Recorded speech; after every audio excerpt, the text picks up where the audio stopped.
একদল বিজ্ঞানী মঙ্গল গ্রহে একটি হ্রদ আবিষ্কার করেছেন। ধারণা করা হচ্ছে এই হ্রদে অতীতের কোনো এক সময় প্রাণের বাস ছিল।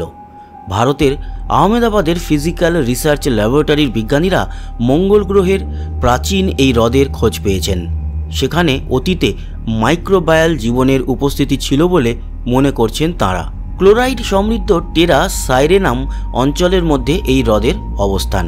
ক্লোরাইড জীবনের জন্য গুরুত্বপূর্ণ উপাদান বলে বিজ্ঞানীরা প্রাণের নমুনা খুঁজছেন এখন। নতুন গবেষণার মাধ্যমে মঙ্গল গ্রহের আর্দ্র পৃষ্ঠের ইতিহাস ও প্রাণের বাসযোগ্যতার রহস্য উন্মোচন করার কাজ চলছে।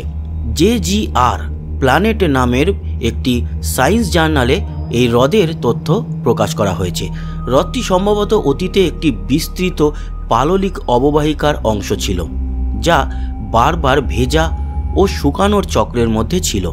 এসব কারণে সেখানে জীবনের জন্য সম্ভাব্য অনুকূল পরিস্থিতি তৈরি হয়েছিল বলে বিজ্ঞানীরা মনে করছেন।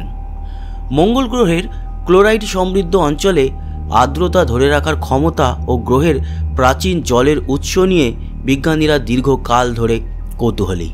এসব নমুনা মঙ্গল গ্রহের প্রাথমিক ইতিহাস সম্পর্কে জানতে সহায়তা করছে। টেরা সাইরেনাম অঞ্চলে বেশ গভীরভাবেই গবেষণার চেষ্টা করছেন বিজ্ঞানীরা। এই অঞ্চলের বিশাল পাললিক অববাহিকার অংশে অতীতে জল ছিল বলে মনে করেন তারা। এই অঞ্চলে ক্ষুদ্র জীবাণু বা মাইক্রোবায়ালের বিকাশ ঘটেছিল সেটা ধরে নেওয়া যেতে পারে। বিজ্ঞানীরা এখনও পর্যন্ত মঙ্গলের বুকে 500-এরও বেশি এলাকায় অতীতে হ্রদ ছিল বলে মনে করেন। ধারণা করা হয় অতীতে বৃষ্টি ও বরফ গলা জল জমত এসব হ্রদে। অনেক হ্রদ গ্রহাণুর আঘাতেও তৈরি হয়েছিল। তো বন্ধুরা, কেমন লাগলো এই মঙ্গল গ্রহ থেকে ইনফরমেশন? আশা করি ভালো লেগেছে। সবাই ভালো থাকবেন, সুস্থ থাকবেন। আবার দেখা হবে। টাটা।